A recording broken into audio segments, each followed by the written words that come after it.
estamos atravesando momentos de gran tensión y volatilidad todos estos días, estas semanas, por las reuniones de los bancos centrales, el zarpazo que Omicron puede suponer para el crecimiento económico mundial y otros grandes riesgos, como la inflación o el crecimiento en China. Desde el Viernes Negro, que coincidió con el Día de Acción de Gracias en Estados Unidos, no hemos tenido prácticamente ni un solo día tranquilo, así que días como hoy, que parece que no sucede nada, pues saben a gloria. Momentum de la economía y los mercados, hoy con Alfonso Benito, director de inversiones en Dunas Capital. Hola Alfonso, ¿cómo estás? ¿Qué tal? Muy buenas tardes. ¿Qué tal? Buenas tardes a todos. Y con Francisco Rodríguez da Sil, socio de la gestora Lombia. Hola Francisco, ¿cómo estás? Buenas tardes, bienvenido. Hola Fernando, buenas tardes. Bueno, la inflación, las medidas de los bancos centrales para rebajar las tensiones inflacionistas, China, Omicron, son poderosos enemigos a los que no se doblega fácilmente, pero las bolsas están aguantando estoicamente el tipo. Alfonso, ¿por qué? Bueno, seguimos en un entorno de tipos de interés reales muy bajos, las expectativas de crecimiento, aunque han sido rebajadas, no son bajas y la expectativa de beneficios para el año 2022 siguen siendo bastante elevadas, ¿no? Y todo esto, pues aparentemente le dan cierto soporte a los mercados financieros, que a pesar de las valoraciones que están muy altas, pues siguen siendo pues, una muy buena alternativa para inversores, al menos en el medio y largo plazo, teniendo en cuenta que a día de hoy el invertir en bonos a 2, 3, 4 años, con la inflación que vamos a tener en los próximos 12, 18, 24 meses, pues se va a perder buena parte del poder adquisitivo de nuestras inversiones, ¿no? Con lo cual, pues casi es la menos mala de las opciones que tiene hoy el inversor a medio plazo respecto a otro tipo de alternativas del mercado financiero, ¿no? Yo creo que eso es lo que está marcando el que los mercados sigan muy, muy sostenidos y con los bancos centrales, a pesar de sus mensajes, tampoco están dando un mensaje en el que la política monetaria vaya a ser muy restrictiva, sino algo menos laxa. No nos vamos a quejar, evidentemente, ¿no? Estaríamos mucho peor y lo llevaríamos mucho peor si el mercado hubiera corregido un 10 o un 15%, pero la realidad es que el mercado es capaz de sobreponerse prácticamente a todas las adversidades que se le cruzan en el camino.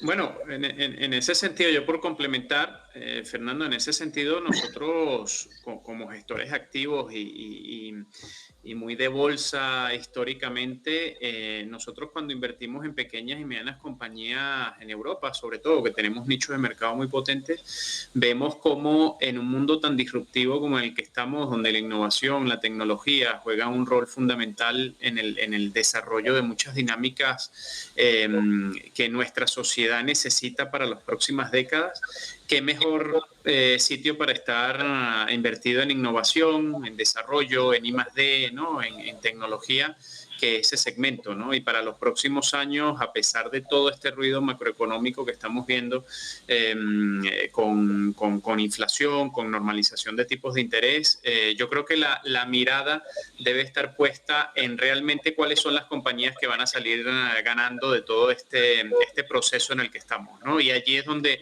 Lombia Capital aporta su conocimiento y su know-how de más de 25 años analizando ese ecosistema, ¿no? Ganadores de toda esa normalización económica y monetaria. Francisco, estoy contigo. Los ganadores. Bueno, los ganadores para nosotros, sabes que a nosotros nos gusta hablar de compañías y en este sentido, cuando inviertes en modelos de negocios de mucha calidad, esa prima de calidad no es cíclica, ¿no? Es permanente. Entonces, nosotros vamos a seguir focalizando nuestros esfuerzos en encontrar esas compañías con posicionamiento de liderazgo en nichos de mercado muy específicos, con fuertes crecimiento estructural de largo plazo y beneficiándose, como decía antes Fernando, de la reinversión de sus beneficios en I+D, en innovación, en digitalización. Eso es importantísimo justamente para poder ser ganador no solamente de corto plazo, sino de medio y de largo, ¿no? Que es donde digamos, tu programa y todas las iniciativas de nuestra industria tienen que estar focalizadas. Y bien lo decías en la introducción, no es necesario ver cotizaciones día a día, lo que es necesario es concentrarse en el valor añadido que esas compañías pueden generar en el medio largo plazo, ¿no? Y ahí es donde creemos nosotros que tiene que estar el objetivo del inversor. Voy a preguntar, ¿cuántas veces al día miráis las pantallas, los numeritos? Alfonso, más o menos. Bueno, yo imagino que tú tienes varias pantallas en tu propia mesa de escritorio, ¿no? Yo muchas, porque tengo 2 gigantes enfrente donde tengo un poco todas las posiciones. Pero vamos, casi como un videojuego que no como en la realidad, porque luego operaciones hacemos realmente muy pocas a lo largo del mes, ¿no? Al final hay que tener en cuenta a qué juegas, ¿no? Y nosotros estamos muy enfocados en el medio y largo plazo. Creemos que el trading está muy bien para una parte del mercado, que sean expertos en eso, pero nosotros que nos basamos en los fundamentales y en que la diferencia entre el valor y el precio, no solamente la parte de renta variable, sino nosotros pensamos que la parte de renta fija se puede hacer exactamente igual o incluso más por el volumen que hay de activos y la cantidad de emisiones. Tiene todo el sentido que apostemos a plazos de medio y largo plazo, ¿no? Pero es importante, sobre todo en el mundo de la renta fija, también ver el precio, ¿no? Porque en el mundo de la renta variable estás mucho más vinculados a los crecimientos de esas empresas que Francisco hablaba de calidad, que pueden ser los próximos 10, 15, 20 años. En cambio, en renta fija, pues es que los flujos están ya predeterminados y ahí es muy, muy relevante la variable precio, ¿no? Por lo cual, casi para nosotros es más importante la variable precio en el mundo de la renta fija que no en el mundo de la renta variable, en el que el mercado suba un 2 o 3% sobre una inversión de calidad. Si eso determina que la inversión sea buena o no, nosotros pensamos que es erróneo, ¿no? Lo que tienes que buscar es empresas que te puedan dar 15 o 20% anualizados en los próximos 10 años. Son dos formas diferentes, evidentemente, de afrontar la situación. Lombia un poco más centrado en compañías de pequeña y mediana capitalización. Vosotros, en vuestro caso, Alfonso, pues eso, ya me estás diciendo, tirando un poco a empresas de mayor tamaño, mayor capitalización. Bueno, nosotros miramos todas. Ya digo que nos gustan también intentar buscar cosas pequeñas, pero sí que es cierto que nuestro proceso de inversión lo que buscamos es comparar activos de todo tipo de condición. Empresas muy pequeñas al final no entran dentro de nuestros POC, ¿no? Pero sí que es cierto que tenemos empresas medianas en nuestros portfolios en comparativa con los activos de renta fija que también encontramos y que normalmente pues suelen ser emitidos por empresas de un tamaño algo superior al que puede ser en el mundo de la renta variable empresas medianas y pequeñas. Pregunto también ahora por el ruido Omicron y la economía. Recientemente, por ejemplo, en el caso de España, estamos viendo cómo se revisan las expectativas de crecimiento a la baja, no solo en el caso de España. En Estados Unidos también algunos bancos de inversión han rebajado las expectativas de crecimiento para Estados Unidos. También va a haber, pues bueno, China tampoco va a crecer todo lo que se esperaba. ¿Sois optimistas respecto a la evolución de la pandemia con el crecimiento mundial? ¿Cómo veis este asunto, Francisco? Nosotros, Fernando, mira, tenemos actualizaciones trimestrales con nuestras compañías y sabes que invertimos también de forma muy activa desde hace mucho tiempo en un segmento donde Europa juega un rol de liderazgo, que es la tecnología médica, ¿no? Y en la tecnología médica, cuando te vas a ver esas compañías que están generando innovación, que están a través de la tecnología, generando equipos de diagnóstico, tratamientos, microcirugía que van en línea con la mejora de nuestra sociedad en su conjunto, te das cuenta que ahí es donde está realmente la importancia de hacia dónde va el mundo y hacia dónde vamos a estar posicionados en los próximos años. Entonces, ¿por qué arranco con este comentario? Porque el nivel de innovación y la capacidad que tiene nuestra sociedad a día de hoy a través de la tecnología y a través de equipos directivos verdaderamente comprometidos con ese avance es fantástico, Fernando, ¿no? Entonces, nosotros somos positivos para los próximos años, somos muy positivos porque si hay algo que nos ha enseñado la pandemia es que como sociedad, tuvimos la capacidad de reaccionar de forma muy rápida, ¿no? Y para mí personalmente, yo creo que hemos dado un paso gigante en cuanto al control de pandemias, de enfermedades y de otros males que nos pueden acechar en los próximos años, ¿no? Porque hemos desarrollado una vacuna en 12 meses de análisis. Es verdad que ya venía desarrollándose años anteriores, pero la inversión en I+D, en innovación y en tecnología está haciendo que nosotros mejoremos nuestra calidad de vida a través de esos tratamientos, a través de esas compañías que están innovando en segmentos muy importantes para nosotros y que tienen un potencial de crecimiento enorme, ¿no? Entonces yo estoy muy en línea con lo que dice Alfonso. El crecimiento para nosotros a día de hoy es el principal driver de rentabilidad para las próximas décadas. El precio sí es necesario valorar para no sobrepagar, pero es verdad que el principal driver de toma de decisiones debe ser la capacidad de esa compañía por crecer y de generar valor añadido, ¿no? Entonces, somos positivos y además creemos que el año 2022 puede traer volatilidad, sí, porque hay un proceso de normalización de tipos que puede ser que sobre muchas compañías, sobre todo aquellas compañías endeudadas, que no tengan capacidad para trasladar una inflación mayor a sus márgenes, puedan sufrir un poco más y eso traerá volatilidad sobre todos los activos, no solamente la renta variable. Pero si eres selectivo, te concentras en las compañías que realmente pueden aportar valor, que son líderes de su segmento, allí hay, digamos, una capacidad para seguir creciendo enorme, porque además dependen mucho menos de esos factores macroeconómicos que estamos comentando, ¿no? Y el crecimiento, Alfonso, es el principal driver. Claro, también las previsiones es que cada vez apuntan más abajo. Lo digo porque estos días, llevamos unas cuantas semanas, yo creo, sin escuchar la dichosa palabrita, esta inflación, pero estos días vuelve a estar sobre la mesa. No sé si ese escenario, no se puede descartar aquí nada al 100%. Luego. No, bueno, yo creo que las últimas veces que nos vimos presencialmente, ¿no?, comentamos este tema, en el que nosotros íbamos asignando una probabilidad a un escenario de estaflación light, ¿vale?, que sin llegar a un decrecimiento, sino un crecimiento menor del estimado, una inflación alta, y yo creo que seguimos en ese escenario dando pasos, ¿no? Evidentemente, la variante nueva del COVID lo que va a hacer es que el crecimiento, digamos, se posponga. Lo que esperábamos para esta segunda parte del 2021 se va a posponer al primer semestre del 2022 o al segundo semestre del 2022, con lo cual vamos dando patas hacia adelante, mientras que la inflación está ahí y estamos viendo cómo se va trasladando especialmente en Estados Unidos a temas salariales y demás, ¿no? Y luego la capacidad que hablaba Francisco de trasladar a precios las empresas esta inflación, pues lo que marcará es la capacidad de las empresas mantener márgenes, pero seguir generando inflación, o por otro lado, la no capacidad de las empresas y destruir márgenes, pero controlar la inflación, ¿no?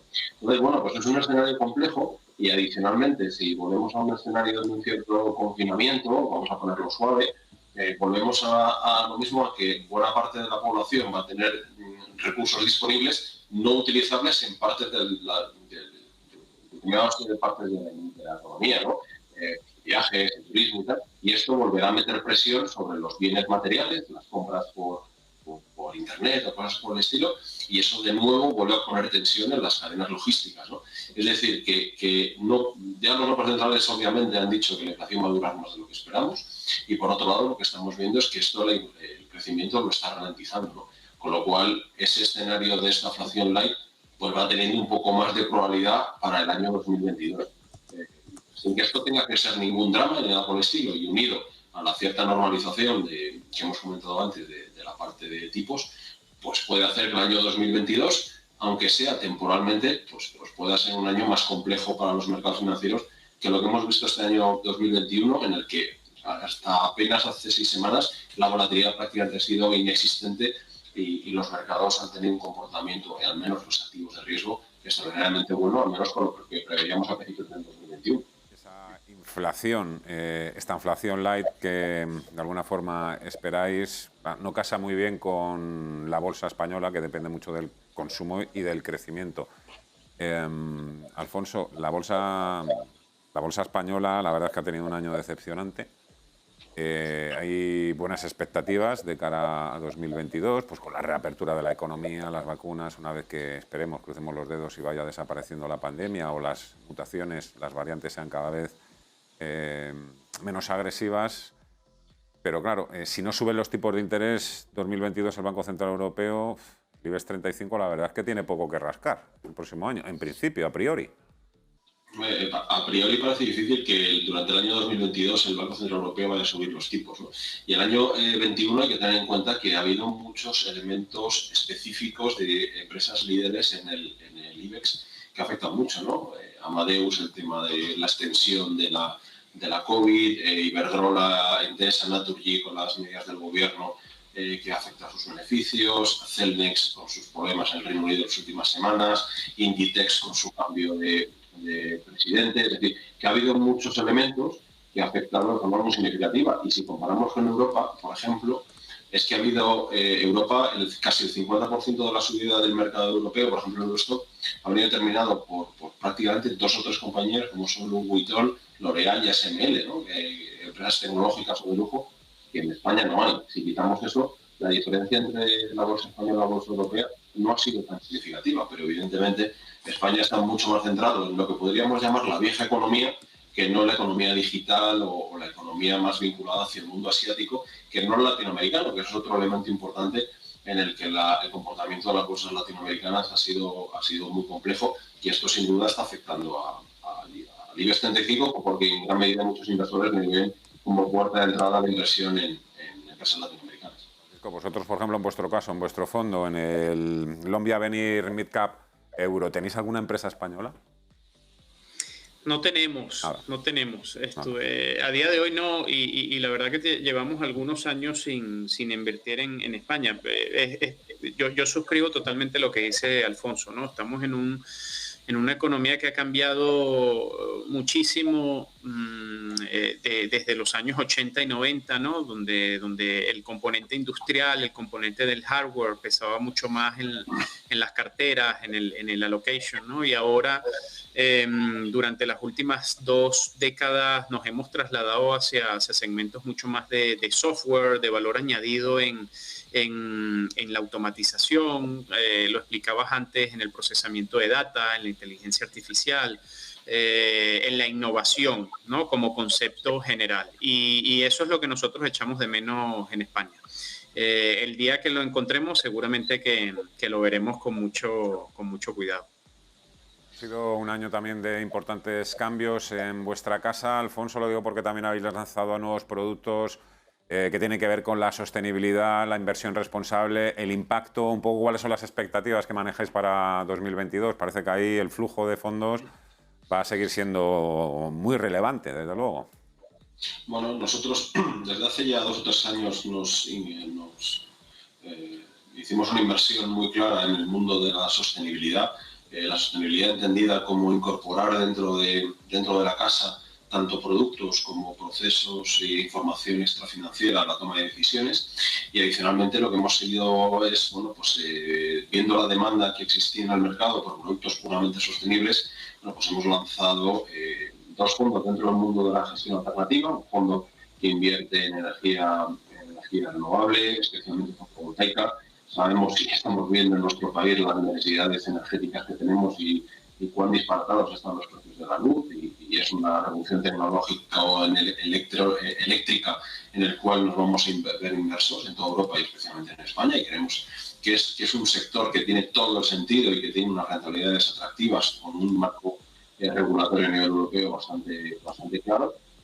Por otro lado, hemos lanzado un proyecto que estamos muy ilusionados dentro de la casa, porque es un proyecto muy local y que nos toca mucho el corazón, que es un proyecto de impacto, un fondo que hemos lanzado en el que se va a invertir en zonas deprimidas de la España, si queréis, vaciada, en el que vamos a hacer proyectos en el que vamos a dar trabajo pues a la gente rural con problemas de integración, pues, por gente parada en larga duración o por discapacitados o incluso mujeres en cierta exclusión, y bueno, pues creemos que podemos poner nuestro granito de arena a ayudar a que la vida de estas personas en estas regiones que están desgraciadamente con poca inversión y poca posibilidad de trabajar para este tipo de personas, incluso para los jóvenes, nos puede ayudar, ¿no?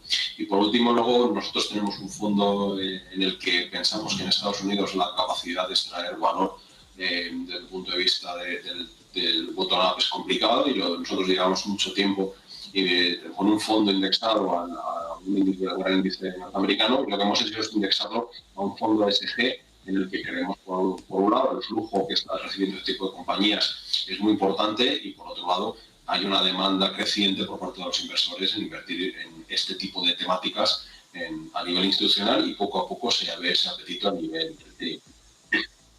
Alfonso Benito, Dunas Capital, Francisco Rodríguez, socio de Lombia, enhorabuena por los resultados cosechados en 2021, confío, espero, seguro que sí, se prolongarán también el próximo ejercicio. Ha sido un placer contar con vosotros esta temporada y nos vemos a la vuelta de las vacaciones en enero. Muchísimas gracias a los dos y un fortísimo abrazo. Hasta otra.